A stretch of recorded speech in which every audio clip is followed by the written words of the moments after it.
Mrs. Tansley's shriek sliced through the air above St. Jude's Market Square, sending the Saturday bustle into sudden silence. At precisely 11:10, just as the clock tower chimed its second bell, she pointed at the centerpiece of the Flaxborough Floral Society's prized exhibitor bedsheet, where the victorious arrangement should have been. Instead, there was a scatter of bruised fern, one distinctly battered gardenia, and, most appallingly of all, a pair of men's underpants artfully knotted around a silver trophy cup. Gasps and titters swept the square. Mr. Crumb, who'd come for radishes, tripped over his own feet. The vicar paused mid-chat, mouth open, wordless. The prize winner was missing. The gardenia drooped, shamed and bare, beside the undies. Across the cobbles, pandemonium carried. Mrs. Frobisher scowled from the cake stall. Sergeant Love stepped into the fray, notepad in hand, uncertain whether to shield the scandal or catalogue its details. Gossip raged immediately, as befitted Flaxborough. "I swear I saw Mrs. Tansley's son sneaking about the churchyard last night," muttered Mrs. Garbutt, the baker's wife, to the postmistress, probably a protest. "Young people hate gardenias, or was it rhubarb?" snipped Mr. Bastable, who had lost last year's leek prize.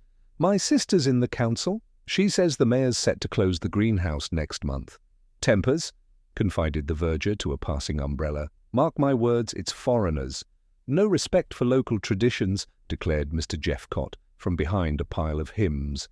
In the corner of the makeshift stage, a floral expert from Grantham said, "Those weren't proper gardenias at all. More like carnations, poorly dyed." Purbright arrived quietly, pausing just outside the commotion. He looked, not at the trophy or the crowd, but at a single clipped price tag abandoned on the edge of the display table, its glue still tacky. He knelt briefly and straightened it with one stubby finger. "Not the sort of embellishment owed to perennial blooms," he murmured, voice just dry enough to settle nerves and unsettle certainty. His gaze lingered on the spectacle gardenia, trophy, underpants, and the price tag, a tableau of Flaxborough manners. Sergeant Love, still blushing, readied to record statements. Mrs. Tansley clutched her handbag as if it contained the truth. Then, as the outrage began to fizzle into explanations and accusations, a second, smaller shock occurred. The chairman of the Floral Society, Mr. Pilkington, strode forward, face bulbous and red. In his hand, wrenched from his own coat, was a torn fragment of sheet music for "Abide With Me." He waved it, trembling. Thus it was stuffed into the trophy with the undergarment, he declared. The town collectively shuddered. Above them all, the long arm of the clock struck 11:15, and Flaxborough buzzed anew. Sergeant Love, still clutching his notebook as though it might offer protection against the chaos of gardenias and undergarments, followed Inspector Purbright around the perimeter of the police cordon. The square was alive with speculation, whispers intertwined with the persistent hum of a bee outmanoeuvring the marigolds left undisturbed by scandal. By 11:30, news of the gardenia incident, as Mrs. Garbutt had briskly named it, had migrated to all corners of Flaxborough. Market stalls buzzed twice as loudly. The bakery had an uptick in requests for something comforting. The verger, alarmed by the general rise in secular profanity, withdrew to polish the brass until further notice. Purbright's careful walk encircled the scene, eyes skimming over shop fronts that wore the morning's drama like new bunting. Each face he passed seemed both eager and unsure. Flaxborough was highly practiced at feigning indifference while mentally cataloguing outrage. At the edge of the flower exhibit, Mrs. Tansley, the day's unofficial protagonist, dabbed red-rimmed eyes and issued instructions at random to anyone nearby. Love watched as Purbright paused at the soiled display table, the gardenia limp, the trophy ignominiously encumbered. "Not easy, sir, sorting out what's happened," Love ventured, his tone wistful. It could have been a dare, or a protest, or just mischief. Odd about the music paper, though. Yes, odd, Purbright agreed, his gaze flickering to the torn sheet marked "Abide with me." Not a hymn commonly paired with drawers nor with gardenias. But here we are. He pressed a hand to his chin, observing the crowd's movement as Mrs. Frobisher arrived, arms crossed with her own thoughts. "It's the council," she declared. "Somebody's upset over that greenhouse. This is how people air grievances now, a theatrical display. Mark my words, Sergeant, the next one will involve vegetables." She glared at Purbright, as if daring him to contradict her. Mr. Bastable, the leek man, sidled up to the cordon. "Likely a love triangle, if you ask me," he whispered to Mrs. Garbutt, who pretended not to hear while hearing everything. "Mrs. Tansley's nephew is always making eyes at the mayor's daughter." Purbright let the speculation run its course, noting the intensity with which people wove tragedy from trivia. He turned to the verger, Mr. Peebles, who had returned, feathers ruffled.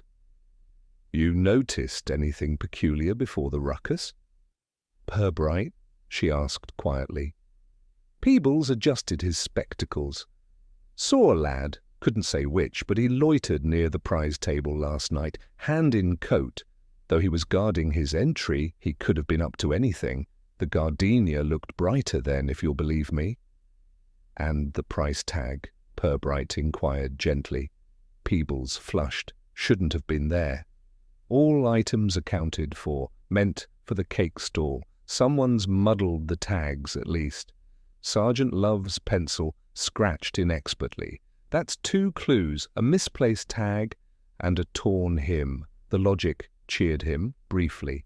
A sudden shriek from the crowd, rising, sharp as a kestrel, interrupted their deliberations.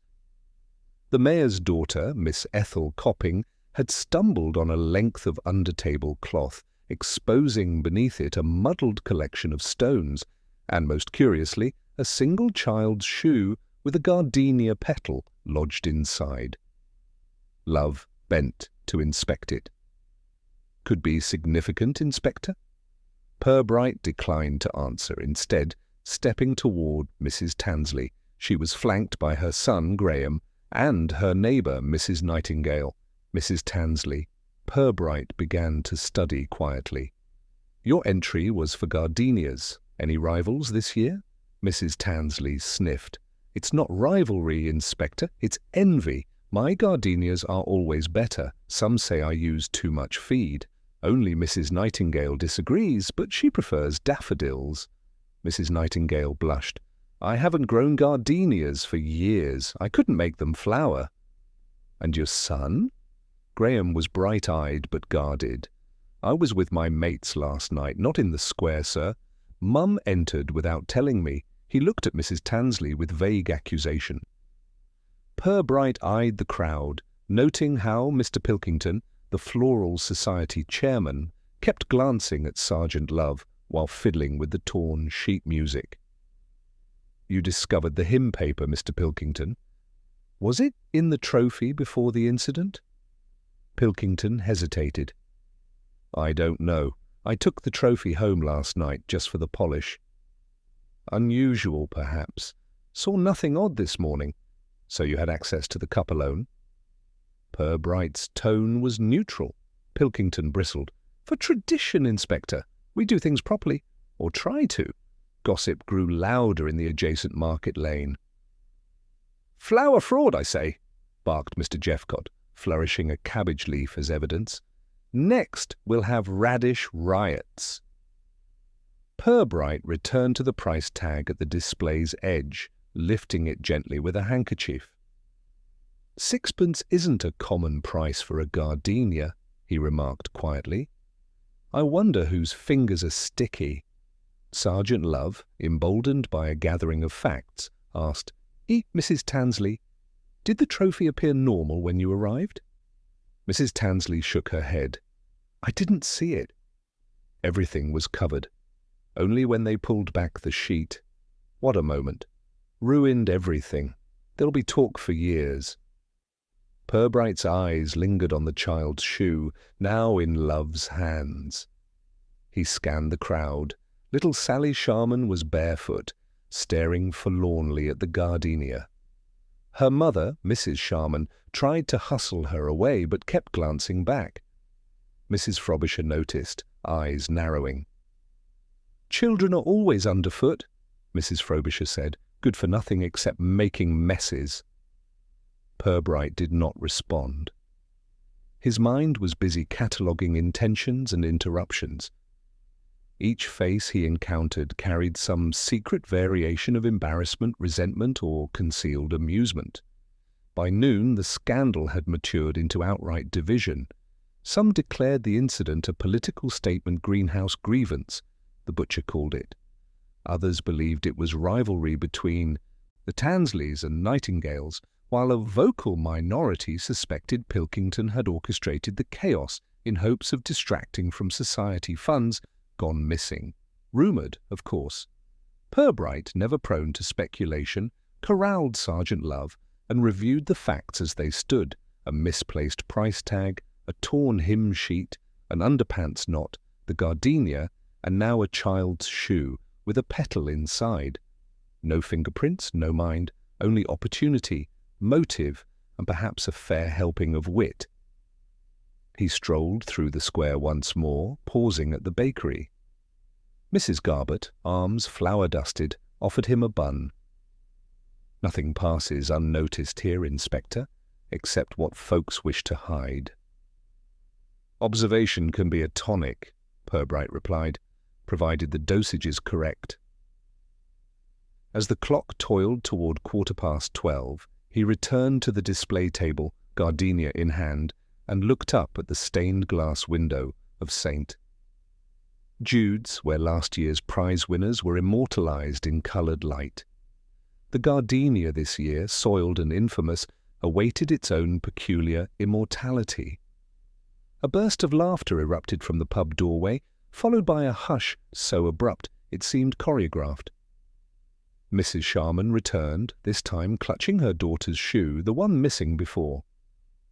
She looked around furtively, eyes darting toward Mrs. Frobisher, then to Purbright, whose gaze revealed nothing. The investigation continued.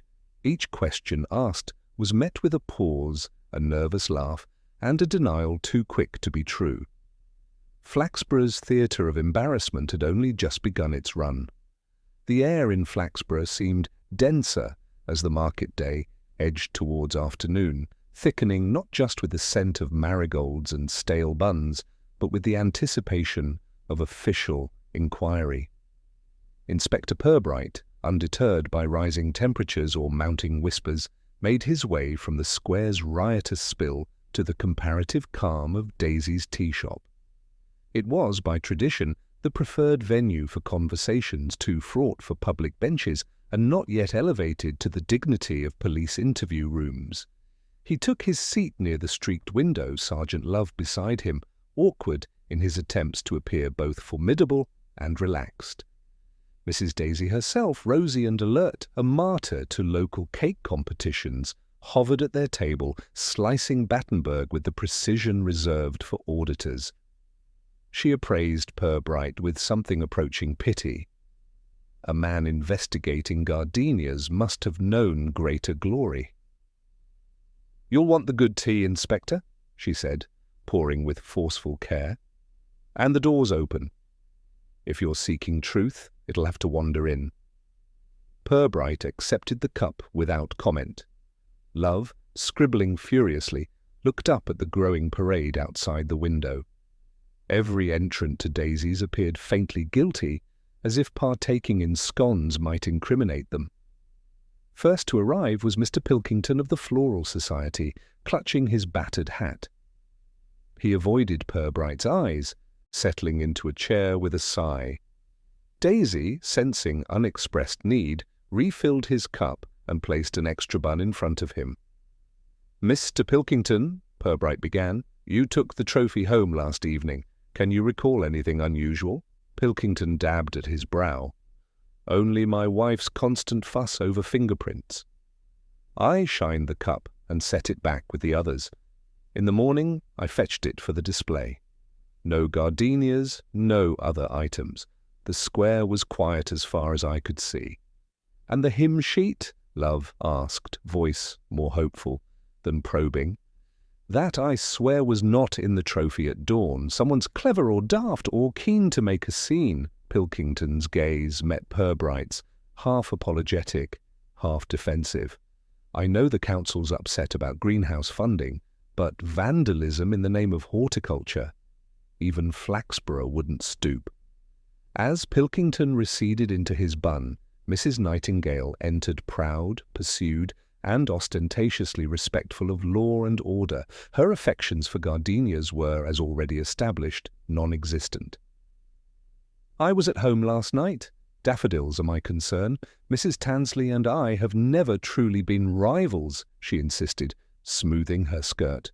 "Our methods are different." Purbright did not push. "Did you see anything unusual this morning? Or anyone?" Mrs. Nightingale considered. "I left dawn service just before 7. Mrs. Tansley was there. She looked troubled, or tired. I think Mrs. Frobisher spoke sharply to her about fertilizer. But that's all." As she spoke, the bell above Daisy's door jangled, announcing the entry of Mrs. Garbutt, arms folded, determined to offer more clarity than any would desire. "It's Mrs. Tansley's son, if you ask me," she declared, not asked. "He's in trouble. Barely finished school, always in and out of the pub. I saw him last night with that bunch of daredevils, some say." Her tone implied she herself was above all forms of daredevilry. Love, sensing opportunity, jotted a line. "Did you see him near the prize table? I won't say for sure, but he could have been. He's got sticky fingers and a talent for mischief. It'd be just like him. Plus, Mrs. Sharman's daughter lost a shoe. Such things don't happen in isolation." Mrs. Daisy refilled the tea, deploying a new plate of shortbread as a peace offering. The town's mood hummed, one half eager to identify a culprit, the other half desperate that it not be them. Within moments, Graham Tansley himself, summoned by a rumour that his name was circulating, appeared, flicking nervous glances between his mother and the inspector. For a boy famed for a cheery disregard of rules, Graham looked distinctly less cheerful. "I didn't do anything," he said, unwisely. "I was with Eddie and Rob, drinking cola at the arcade. Mum entered the flowers herself. I came by to watch everyone. When the sheet came off, I was as shocked as anyone." Purbright observed him as if one could measure truth in the reluctance of a gaze. "You didn't see anyone near the trophies yesterday?" Graham hesitated. There was noise late on from people round the stalls. Mrs. Frobisher was arguing with Mr. Bastable about some missing turnips. Someone knocked over the hymn board inside St. Jude's. Everyone laughed, but I didn't take the cup. Love, solid in procedural habit, asked, "Did you know about the shoe? What, Sally's? She loses a lot of shoes. Might have dropped it last night. Someone found this petal and all." Graham snorted, looking more innocent than not, though innocence is seldom proof. At that, Mrs. Sharman arrived, Sally in tow, the child now restored to footwear but missing composure. The girl clung to her mother's skirt, head bowed. Mrs. Sharman spoke, voice clipped. "Sally was with me at the bakery. We left before dark. The shoe's a distraction. The real trouble is adults behaving badly for their own gain." Her eyes moved to Mrs. Garbutt, who pretended not to listen. Sally piped in, so quiet she was almost part of the background. "I saw a man with a big coat. He dropped something in the flowers and he was gone." A ripple passed through Daisy's. Mrs. Nightingale hissed, "Coat? Who wears a big coat in August?" Mr. Pilkington looked pale. "I have a coat at the hall, but I left it there. The vicar sometimes borrows it when he forgets his own." A pause as suspicion hovered over Mr. Peebles, the verger, who entered just then, drawn by rumour or a weakness for Battenberg. He listened as the tail end of Sally's story was retold. "Me? Never in the market at night. My coat's at home. Chapel's stitched, quite distinct." The tea-shop murmurs grew louder, and through the window Purbright saw Mrs. Frobisher in animated discussion with the mayor's daughter, Ethel Copping. Ethel appeared distressed. Her father, usually imperious, now held his hat as though expecting the sky to rain down gardenia petals. Purbright paid close attention to the mayor's discomfort and often presaged community trouble. He rose, leaving Love to mop up crumbs. Outside, Purbright approached Ethel directly, his tone soft. "Miss Copping, you witnessed the incident?" Ethel nodded, eyes rimmed with tears. "I did. I was judging the cakes when I heard the scream. I saw the flowers pulled back by Mrs. Tansley. Someone in the crowd slipped away. I think it was Mr. Bastable, but maybe not. I'm sorry. I wish I'd noticed more." Purbright pressed further. "Did you touch anything at the stall before the reveal?" She shook her head, agitated. Her father approached, worried plainly. "Inspector, my daughter is not involved. She saw nothing amiss. But I must say the greenhouse vote has created enemies. There are those who'd do anything to keep it funded or not." Mr. Bastable, passing at that moment, wagged a finger in defence. "I have no time for greenhouse squabbles. My focus is leaks. If leaks are missing, let the police come for me. Otherwise, I'm blameless." As afternoon lengthened, Love returned to Purbright, his notebook fat with narratives, thin on certainties. "One thing's clear, sir. No one saw everything, but everyone saw something. And none of it fits yet." Purbright gazed back at the market square, the hub of life and lies in Flaxborough. "Truth rarely enters by the front door, Sergeant. It prefers the side alley or sometimes the cake store." Love grinned, undeterred by the setback. "Shall I round up the rest, sir?" "In time," Purbright replied, thoughtful. "Sometimes a flower reveals itself better under moonlight than glare." He looked at the soiled gardenia, a small symbol of disorder, and knew the town's secrets would not stay buried long. The languor of afternoon in Flaxborough did little to smother the intrigue brewing beneath its genteel routine.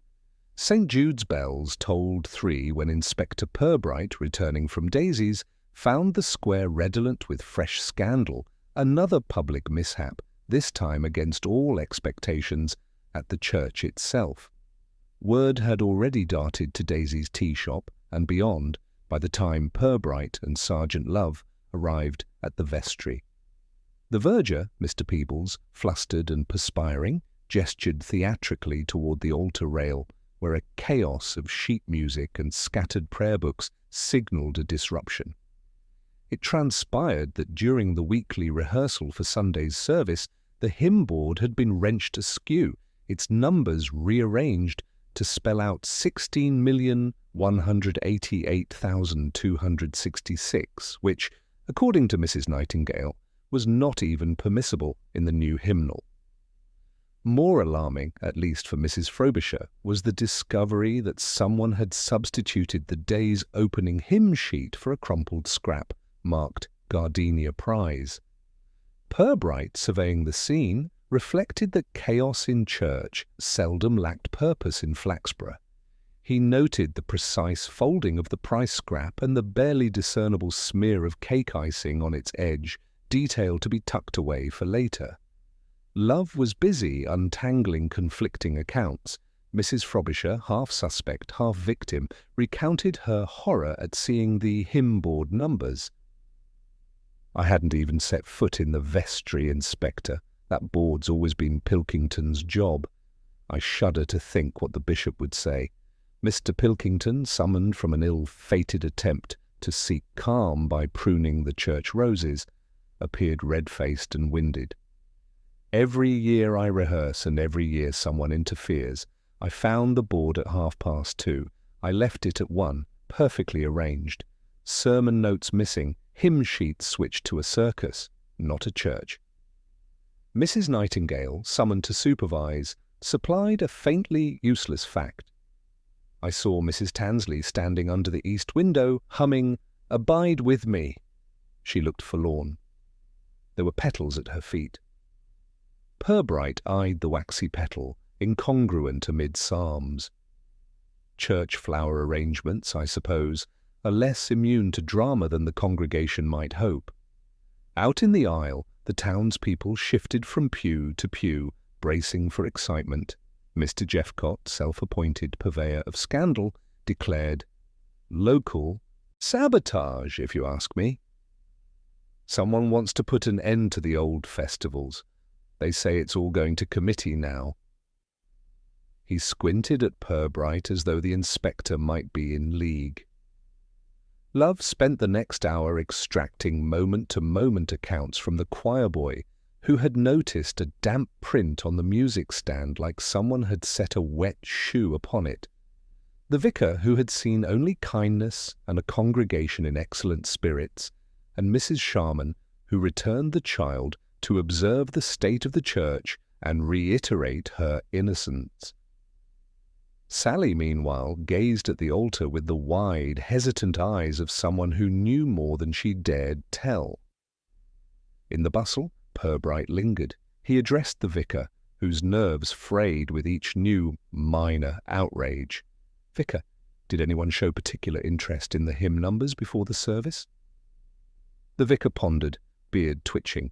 The only person who fussed was Mr. Bastable, wanting, "Guide me, O thou great Redeemer, because it," he says, "is what honest folks sing when things go astray." Bastable, drafted to sweep up crumbled gardenia petals, looked affronted. "Is there a law against hymn preferences?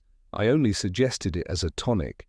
The church dampens spirits lately, perhaps that's why boys play tricks." Purbright, never one for easy assumption, turned to the displaced hymn sheets, sniffing them lightly. "Icing, Mr. Bastable?" A pause. The leek man's cheeks reddened. "Shortbread from Daisy's. I attended rehearsal, Inspector. Nothing more." Love added the detail, half convinced of its importance and half resenting its obscurity. Pilkington, rifling his pockets, produced a folded piece of paper. "Someone left this on the church door."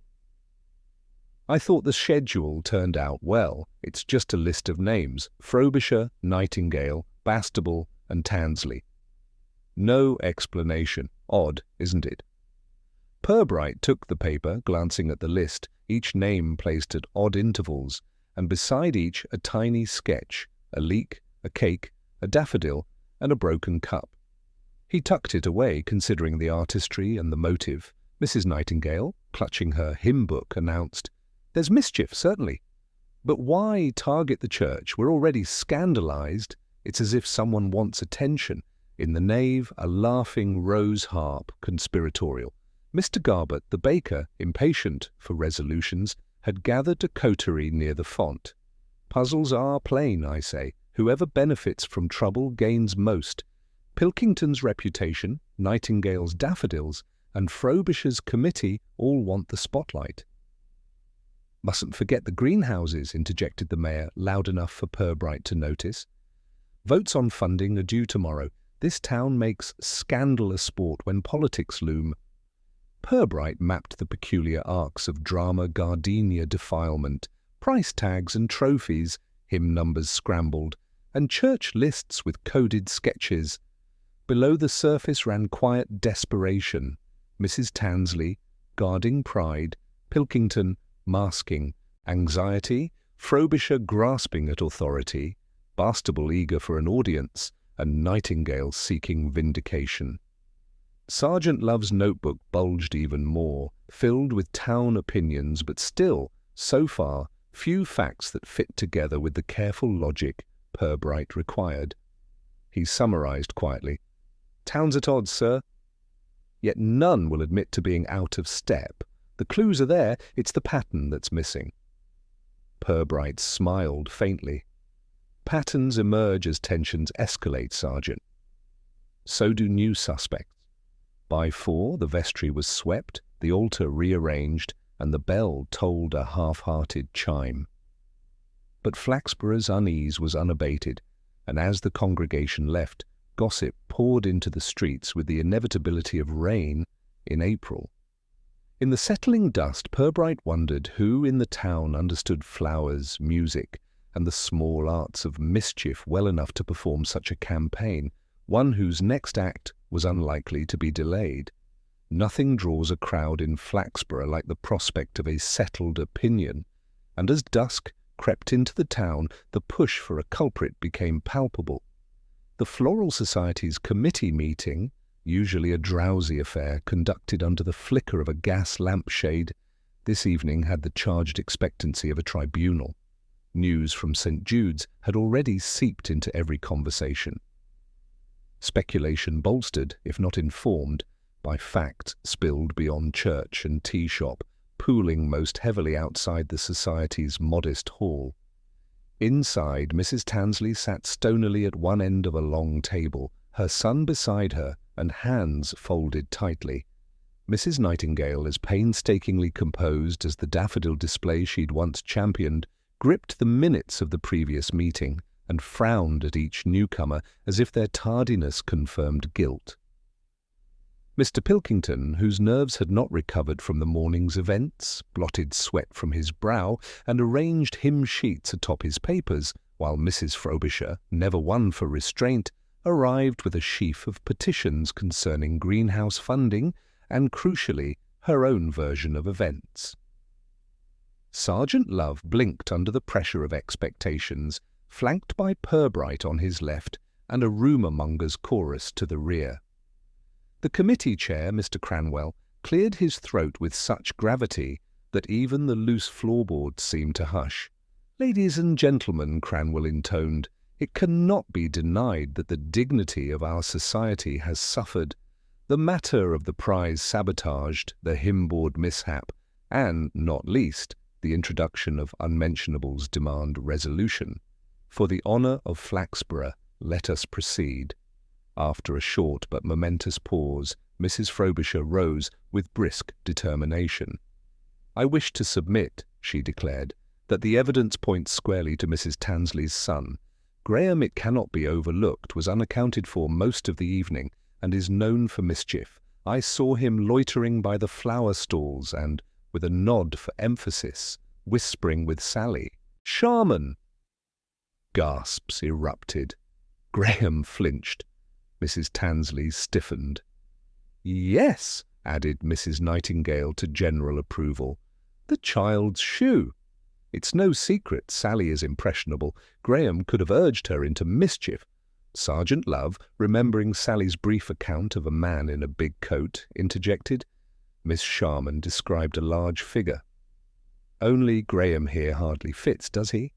Mrs. Frobisher sniffed. "Children exaggerate. Besides, coats can be borrowed." She eyed Mr. Pilkington, who shifted uneasily. Pilkington, caught in the crossfire, protested. "I left my coat at the hall, yes, but anybody could have taken it. And as for the trophy, anyone with keys to the society cupboard might have swapped it." Mrs. Tansley, voice trembling but firm, said my Graham was home for most of the evening. "I saw him and Eddie watching football till nearly midnight. Mrs. Garbutt passed by and she could tell you as much." Mrs. Garbutt, who preferred not to be drawn into drama unless bread sales were at stake, declined to confirm or deny, demurring that young people are too quick for old eyes. Tension sharpened as the mayor entered and spoke, his hat in hand, soft but resonant. "Before blame is assigned, let us remember the incident is not isolated. The greenhouse vote tomorrow will settle more than horticultural matters. Passions run high. Evidence is what is needed, not assertions." There was silence, briefly punctured by Mr. Bastable's robust opinion. "We're wasting sensible time. Children, cakes and coats. None solve sabotage. Ask who stands to win from all this fuss."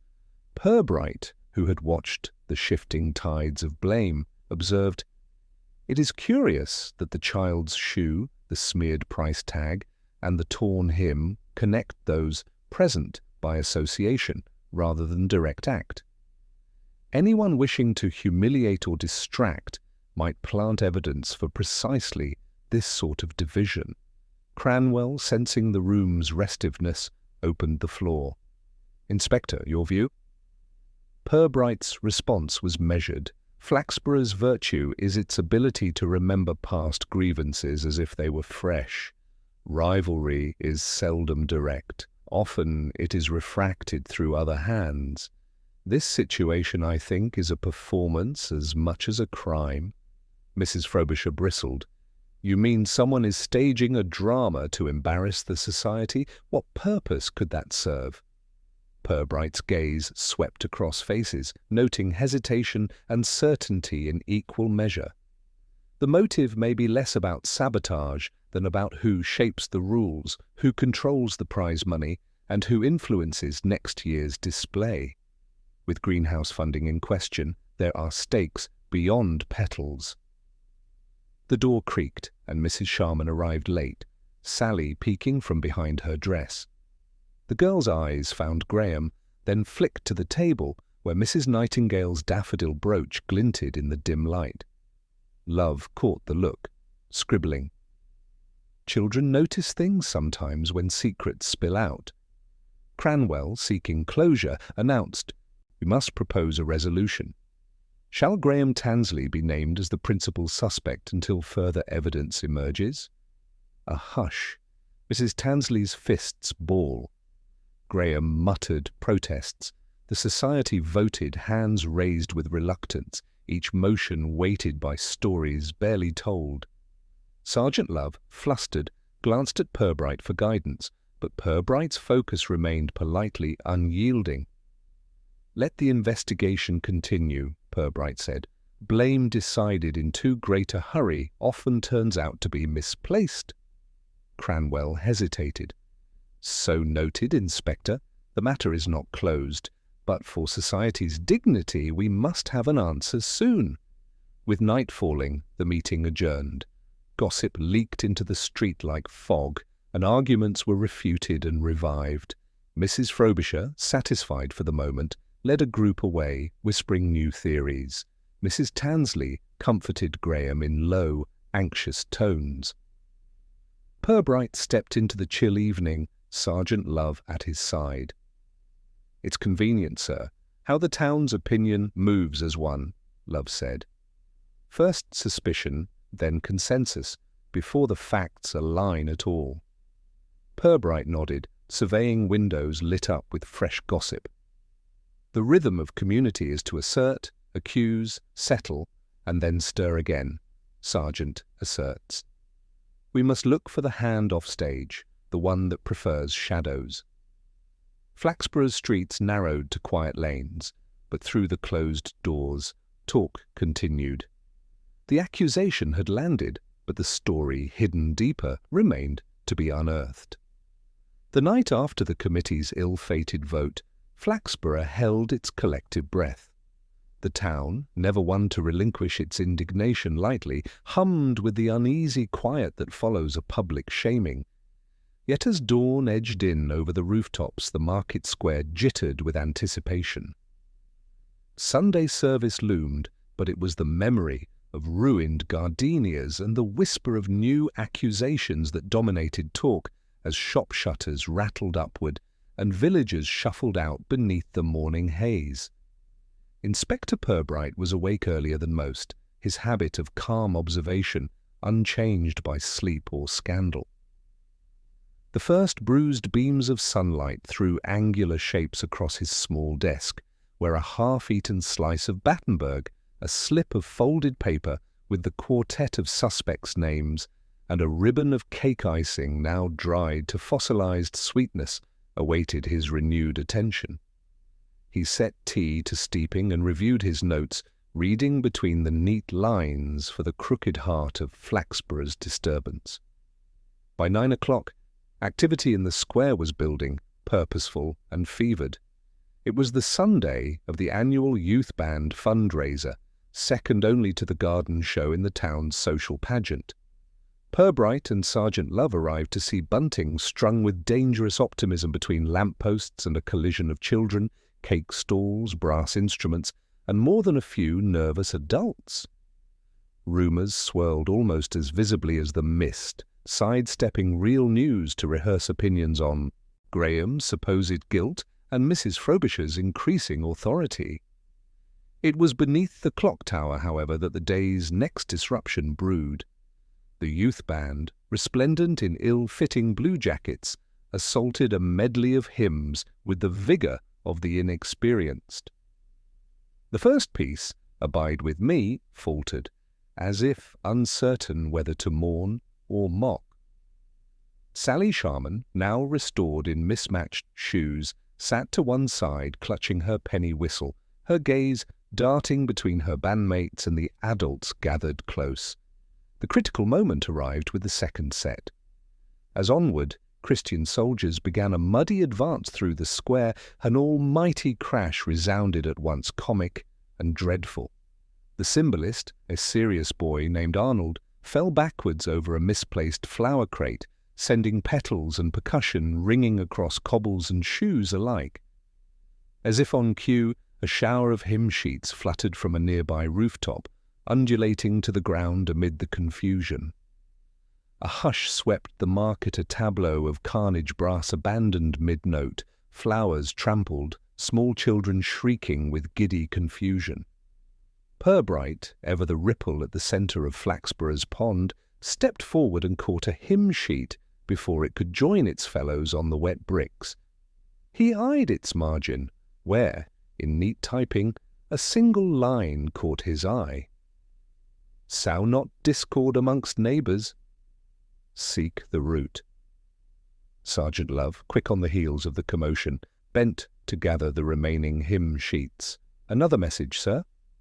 And if I'm not mistaken, some of these are older-looking, like the programme from a flower show in 1953, and this hymn schedule is in green ink, the same as the list found at the church. Purbright nodded. "A well-supplied mischief-maker, Love, someone with access to the archive and an eye for symbolism." His gaze tracked to Mrs. Frobisher, her lips pursed, her umbrella gripped offensively, and then shifted to the mayor at the cake stall, vocally defending the greenhouse vote to a splinter group of dissatisfied gardeners.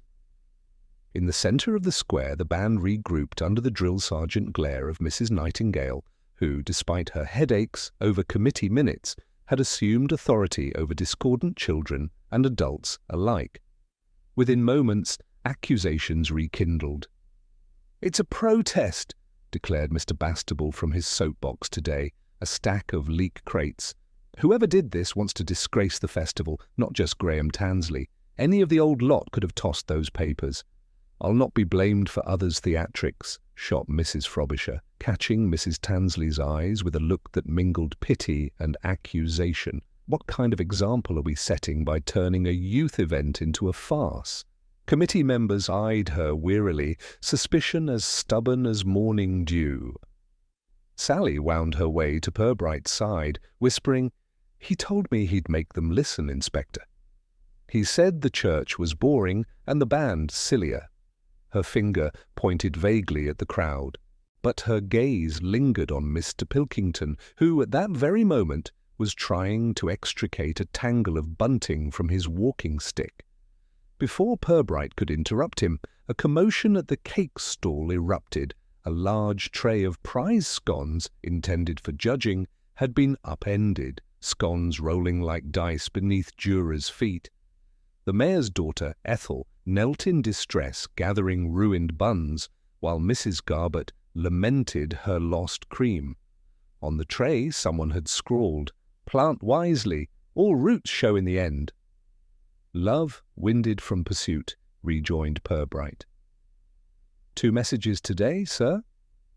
It's as if someone wants not just spectacle, but a lesson learned. Same typewriter, same style as the paper from the vestry. "Indeed," Purbright replied, weighing the implications. "But who stands to benefit not merely from chaos, but from the finger-pointing that follows?"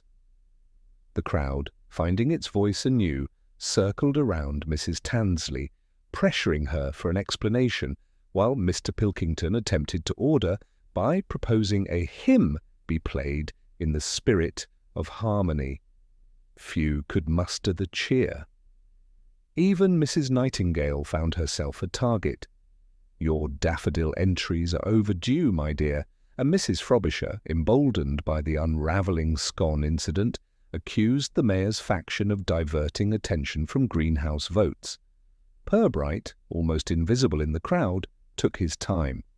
He observed hands smudged with scone cream, children's shoes trailed with petals, and the careful lack of eye contact among certain committee members. He made mental notes.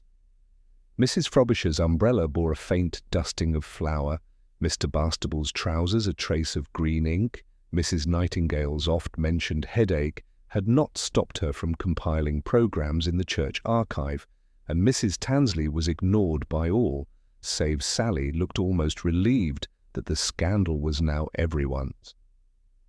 As the sun broke through, drying the streets and sharpening shadows, Purbright gathered the hymn sheets and scone tray, comparing handwriting and subtle clues only he seemed to value.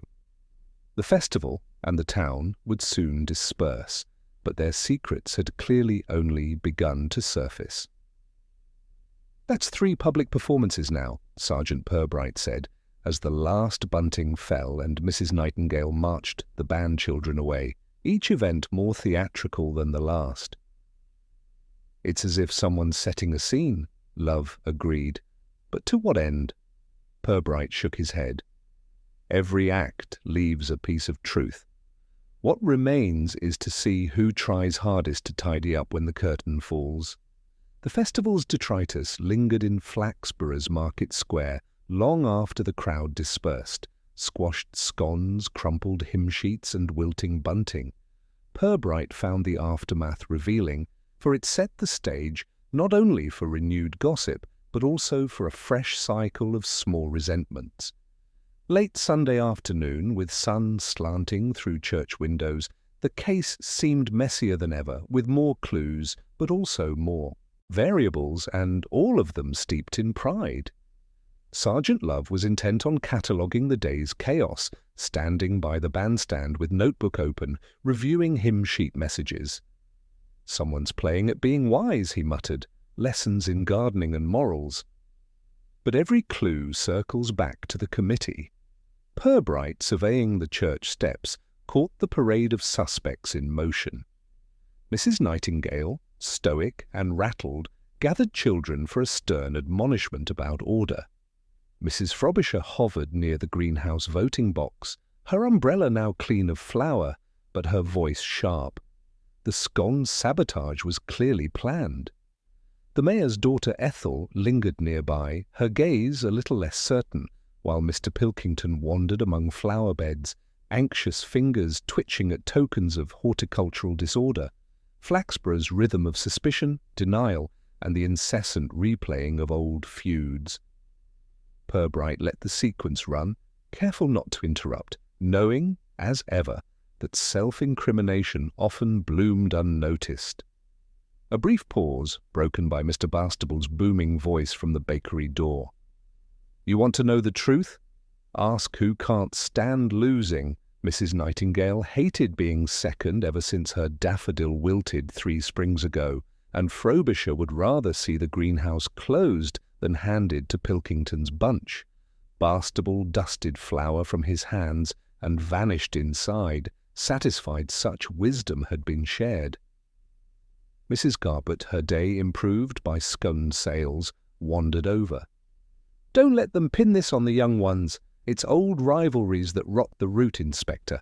Ask around after dark, and you'll see who really stirs the pot." Her loyalty to Graham was clear, outspoken, but defensive. Sergeant Love, accompanied by Sally Sharman, bent low as she handed him a torn scrap of hymn sheet, different from the others, this one bearing a childish scrawl. "Mum says not everyone likes the flowers." Sally blinked, awaiting praise or correction. Purbright knelt. "Did you see who dropped this, Sally?" "I heard music coming from the church last night," she said, whispering. "Someone was singing before the trouble started. Wasn't Mr. Peebles? Maybe Mrs. Nightingale hums when worried." Across the square, the greenhouse vote began, townspeople trickling into the community hall with all the gravity of an election. Mrs. Frobisher, standing sentry, remarked to Purbright, "Odd, isn't it, Inspector, how many want the greenhouse but so few help tend it?" "Passions run deeper than roots, Mrs. Frobisher," Purbright replied, looking past her to watch Graham Tansley hesitate near the entrance, his mother ushering him along. Mrs. Nightingale, caught in a tense exchange with Pilkington about record-keeping, defended her role as archivist while Pilkington accused her of persistent interference. Love, notebook closed, sidled over. "Every suspect's got a motive, sir." Even Sally thought mostly she wanted more music and sweet buns. "Motives multiply in close quarters," Purbright agreed.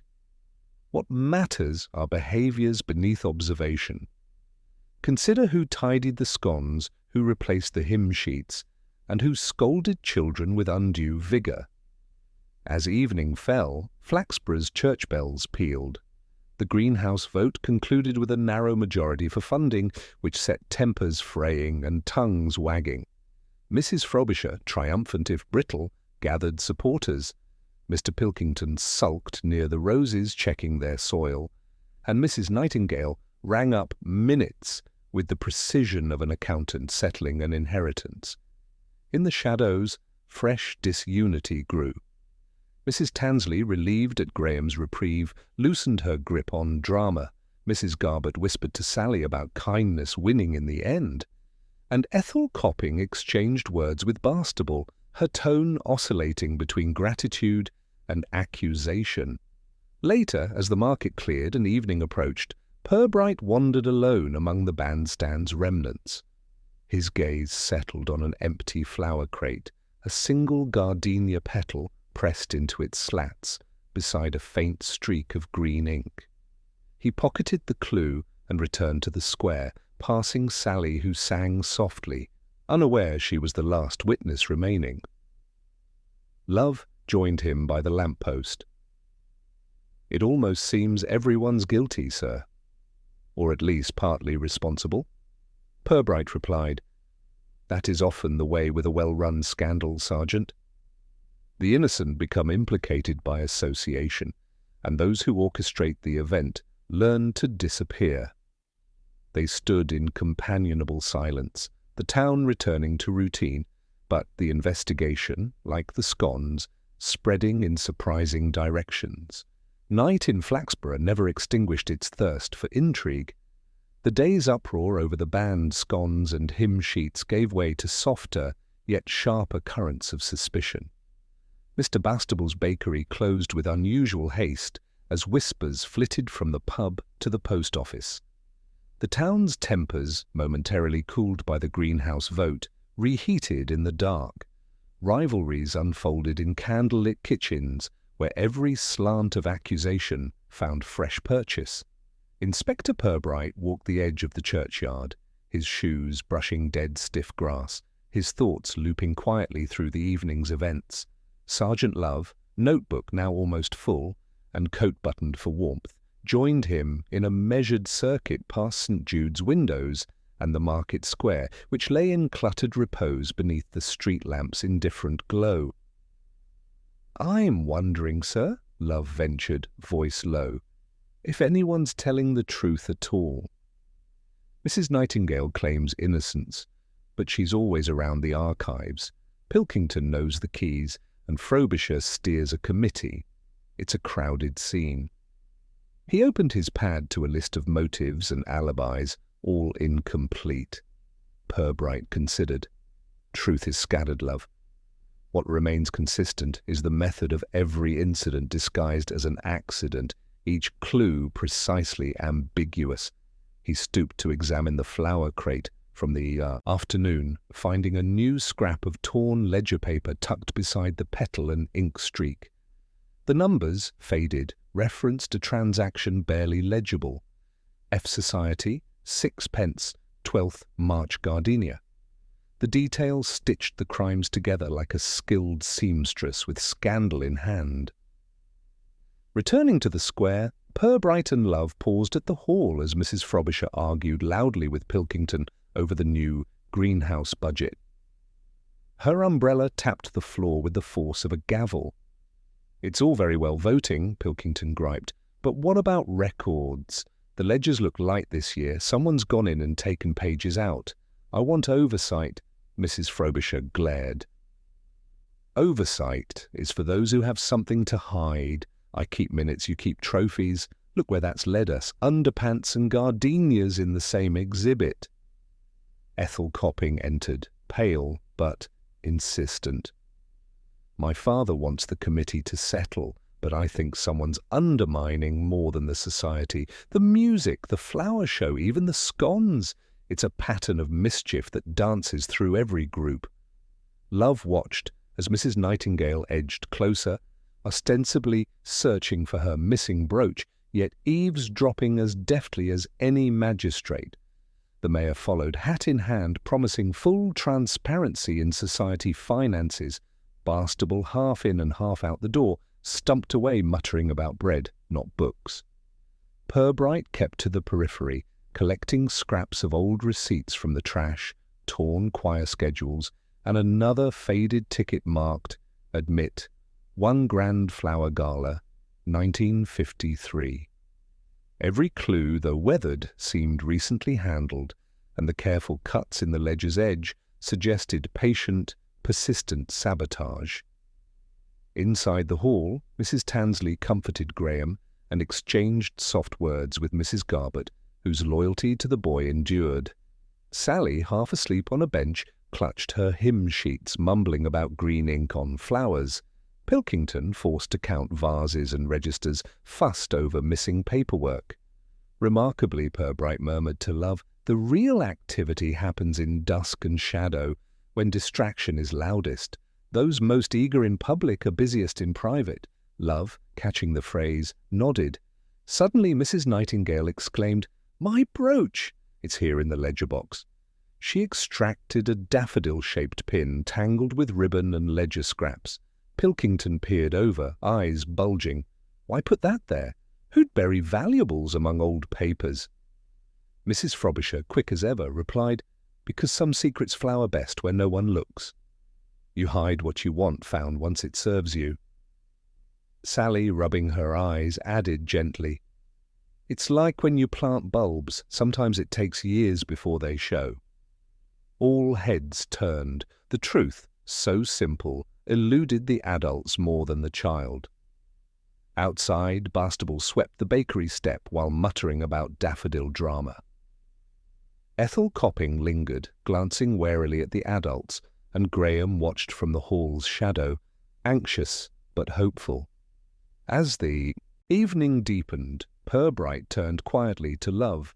Every name on Pilkington's list corresponds to an incident: Sergeant Flower, a cake, a hymn, and a note.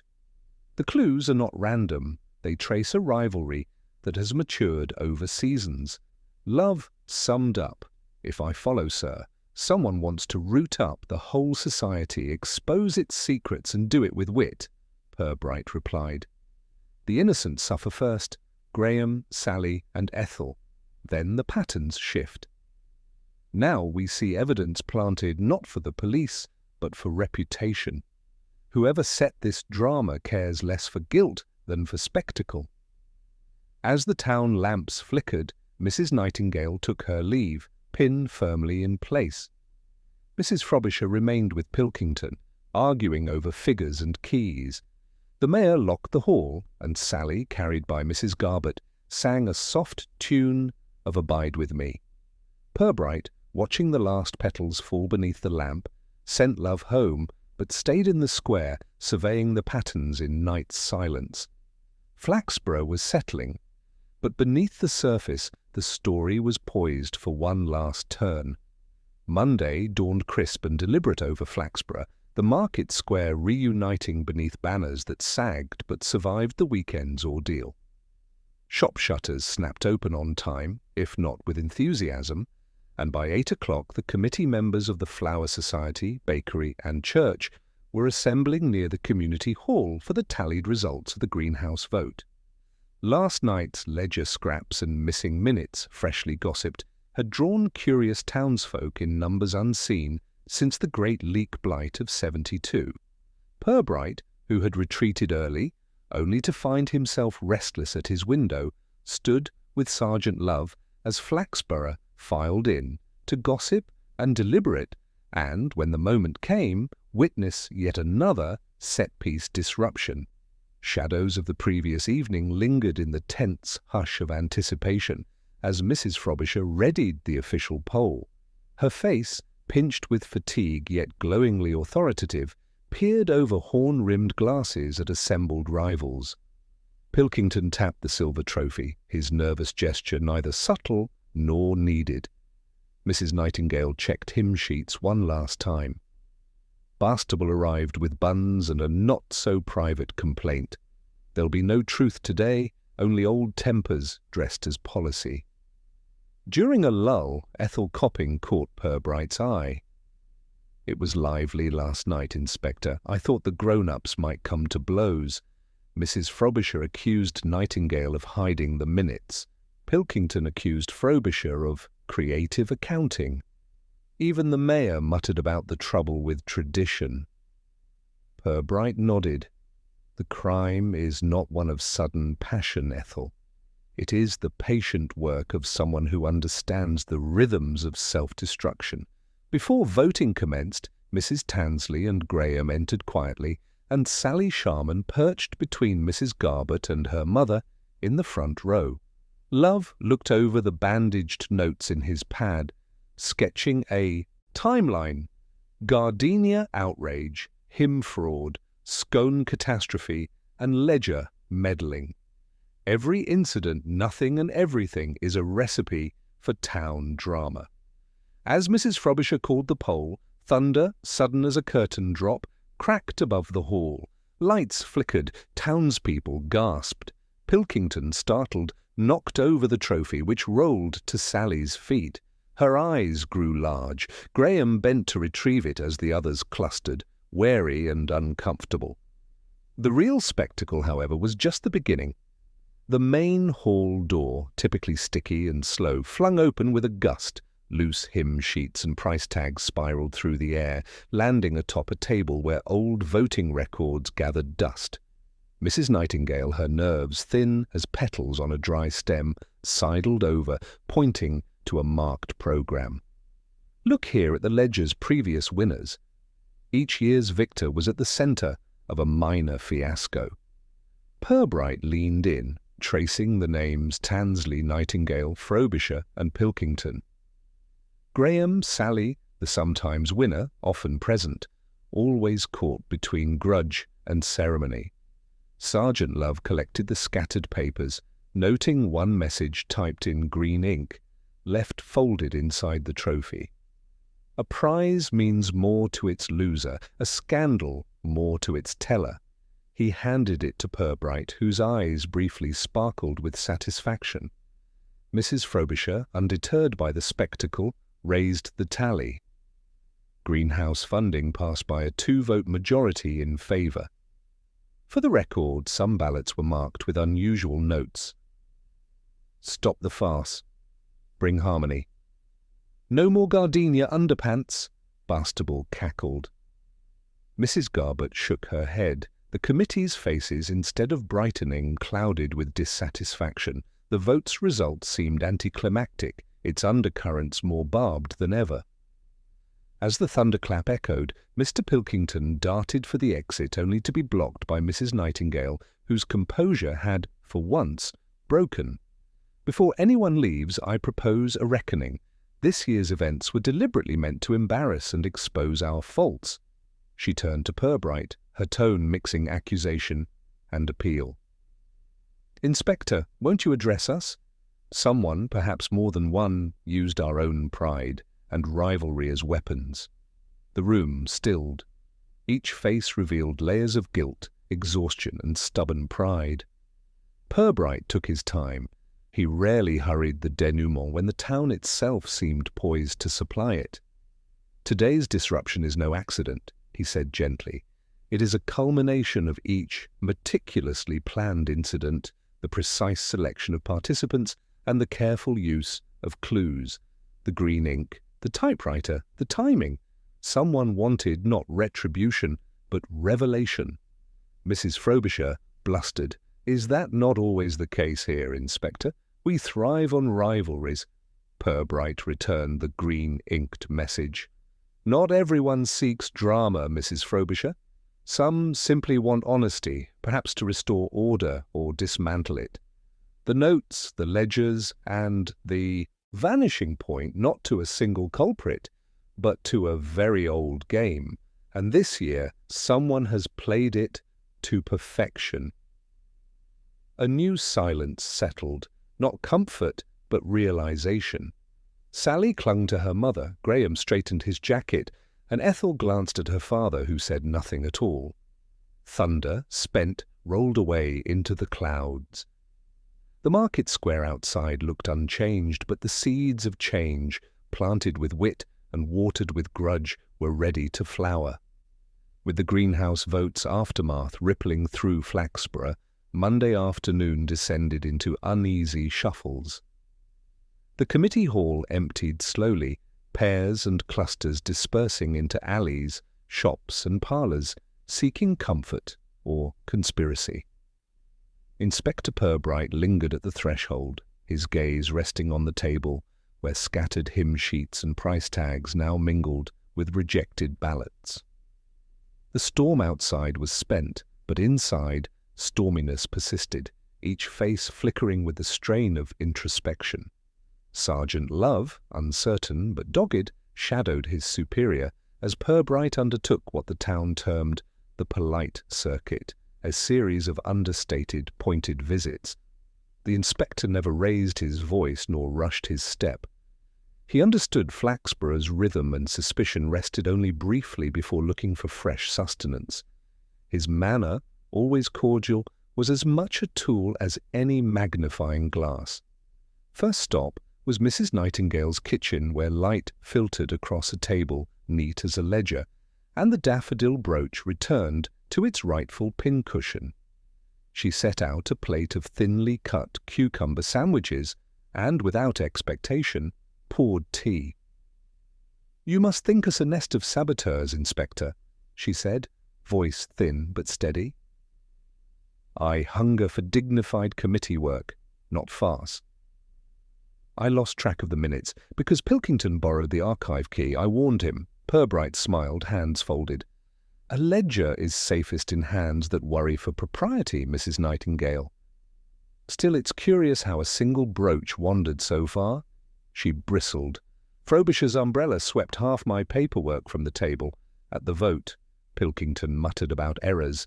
"It's conflict by committee, not by calculation. I'd never soil a gardenia, Inspector." "One hopes not," Purbright replied quietly. "Flowers and reputations both require careful handling." He left her to a thoughtful frown and walked the short distance to the bakery, where Barstable presided over rising loaves and village banter. The baker flashed a grin, wiped his hands on his apron, and nodded toward the back office. "If everyone baked more and plotted less, you'd be out of work, Inspector. Sally's been asking for extra buns. She says she's training for the band." "And the green ink, Barstable?" Purbright kept his tone gentle. It turned up on trousers and ledgers alike. Barstable laughed. "That was from signage for the scone sales children helped with. The notes were left for me to copy. If it's all an indictment, I plead guilty to flour, not fraud." Purbright nodded, returning a folded hymn sheet. Then perhaps the songwriter was elsewhere. Outside, in autumn sunlight, Mrs. Frobisher was marshalling gardening tools near the greenhouse. She accepted Purbright's presence without pleasure.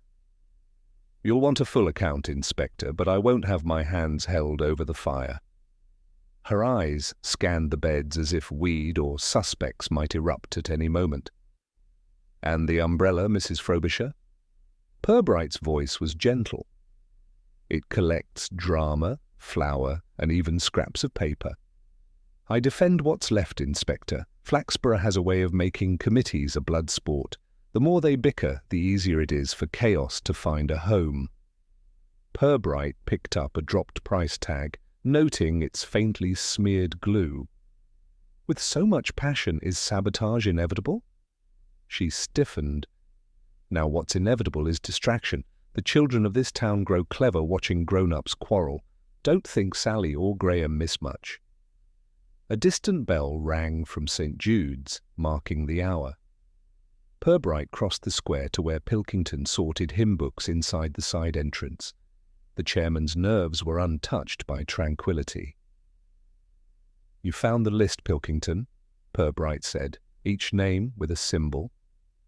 "Why not burn it?" Pilkington shrugged. It felt like history, Inspector.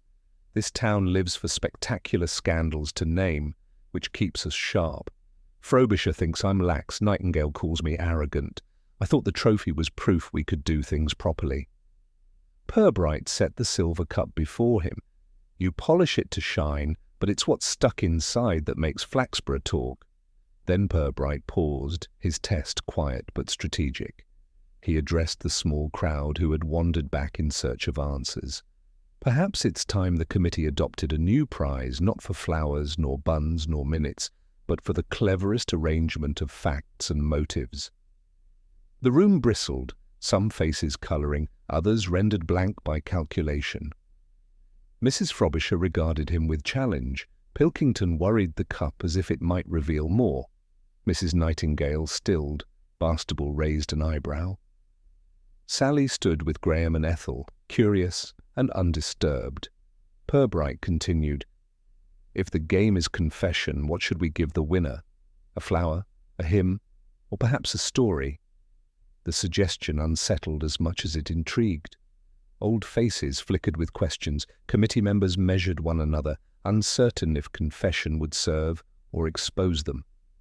Love, standing in the doorway, mouthed, "It worked, sir." The room bristled, some faces colouring, others rendered blank by calculation. Mrs. Frobisher regarded him with challenge. Pilkington worried the cup as if it might reveal more. Mrs. Nightingale stilled. Barnstable raised an eyebrow. Sally stood with Graham and Ethel, curious and undisturbed. Purbright continued, "If the game is confession, what should we give the winner? A flower, a hymn, or perhaps a story?" The suggestion unsettled, as much as it intrigued. Old faces flickered with questions. Committee members measured one another, uncertain if confession would serve or expose them. Love, standing in the doorway, mouthed, "It worked, sir. Look, someone's unsettled." In the hush, Mrs. Nightingale adjusted her chair, and Frobisher tapped her umbrella. Pilkington left the room abruptly, and Barnstable baked with uncharacteristic silence. Purbright had shown his final test. The truth would come soon, as predictably as gossip, on a Tuesday morning. Tuesday settled over Flaxborough with a sense of thaw, as if a week's worth of embarrassment and agitation had finally exhausted the air. The town resembled itself once more. Bread staled, marigolds drooped in their beds, and committees returned to safe business. But for the society and its circle of suspects, a new nervousness persisted, an awareness that for once Flaxborough had been forced to look at its own reflection for longer than comfort allowed. Someone's unsettled. In the hush, Mrs. Nightingale adjusted her chair, and Frobisher tapped her umbrella. Pilkington left the room abruptly, and Barnstable baked with uncharacteristic silence. Purbright had shown his final test. The truth would come soon, as predictably as gossip on a Tuesday morning. Tuesday settled over Flaxborough with a sense of thaw, as if a week's worth of embarrassment and agitation had finally exhausted the air. The town resembled itself once more. Bread staled, marigolds drooped in their beds, and committees returned to safe business. But for the society and its circle of suspects, a new nervousness persisted, an awareness that for once Flaxborough had been forced to look at its own reflection for longer than comfort allowed. Inspector Purbright arrived in the square quietly, his progress marked only by an occasional nod or the click of his pen against a battered notebook. Sergeant Love, eager and red-eyed with sleeplessness, trailed behind him, alert for the last act. At the church hall's side door, the principal characters gathered. Mrs. Frobisher, Nightingale, Pilkington, Barnstable, and the rest. Graham Tansley and Sally Sharman sat together on a pew. Ethel Copping fidgeted over hymnals. Mrs. Garbutt wiped her hands on her apron, her half-smile stitched with concern. Purbright stood before them not as a magistrate, but as a conductor. He set the silver trophy on a table littered with hymn sheets, price tags, and faded ribbons. Sunlight filtered through the glass, painting the scene in mild gold. "I'd like to share my conclusions," Purbright began, voice quiet but measured. "It is tempting, in a town so expert at constructing scandal, to search for a single guilty party. But in Flaxborough, guilt is a collaborative affair, a kind of choreography, with more partners than steps. Let's restore order to what has been placed, intentionally and otherwise, in disorder." He drew out the price tag, the gardenia petal, the child's shoe, the ledger scrap, and a torn hymn sheet. Each was planted not always with malice, but certainly with intention. The messages typed in green, the scraps from old galas and flower shows, and the clues squirreled into public acts. Consider the sequence: the initial gardenia incident, a trophy tied up with embarrassment, the hymn board meddling, the public scone sabotage.